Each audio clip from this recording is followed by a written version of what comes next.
చెప్పాం కదా, చాలు మాకు ప్రభుత్వం అయితే మరలా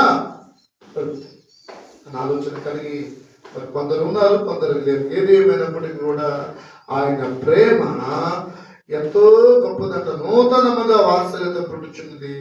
నీవు ఎంతైనా నమ్మదగిన దేవుడు. నమ్మాలి ఆయన్ని, ఎంతైనా నమ్మొచ్చు ఆయన్ని. నమ్మొచ్చా దేవుని? ఎంతైనా నమ్మొచ్చా? ఏది నమ్మేవాళ్ళు లేరు కదా. ఎంతైనా నమ్మొచ్చు అంటే నమ్మొచ్చు ఆయన్ని. మనుషులు నమ్మొచ్చా ఎంతైనా?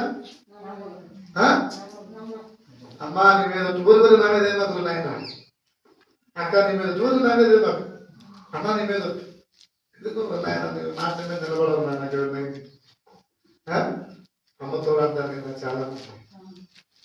అవన్నీ కూడా మనుషులు మాటలు నిలకడగా ఉండవు కనుక అలా చెప్తా ఉంటారు. దేవుడిని మాత్రం మనం ఎంతైనా నమ్మవచ్చు, ఎంత దూరమైన ఆయన గురించి ఆలోచన చేయవచ్చు, ఏదైనా ఆయన మీద నమ్మకం పెట్టి బ్రతకవచ్చు.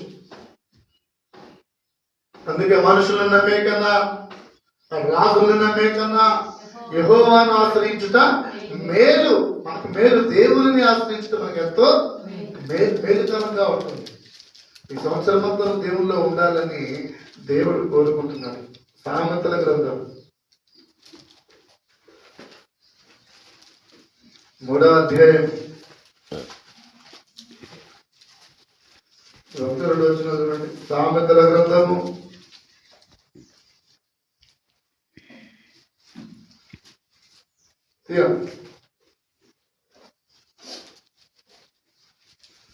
3వ అధ్యాయం 1వ వచనం నుంచి.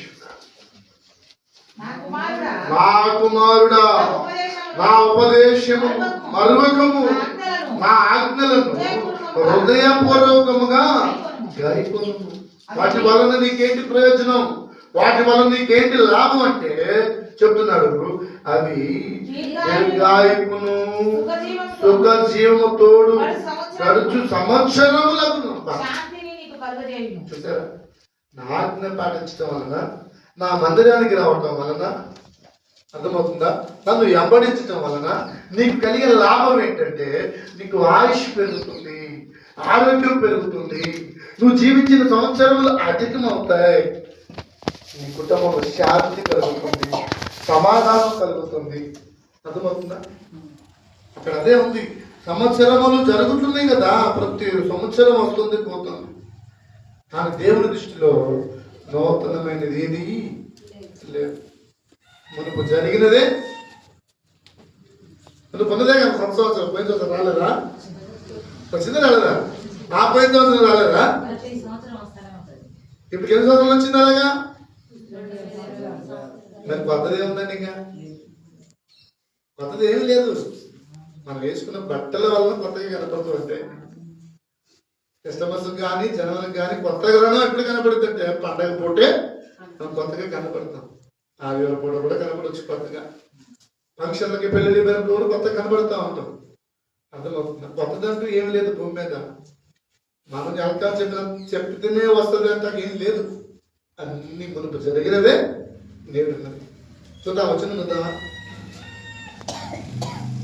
ప్రసంగి గ్రంథం 1వ అధ్యాయం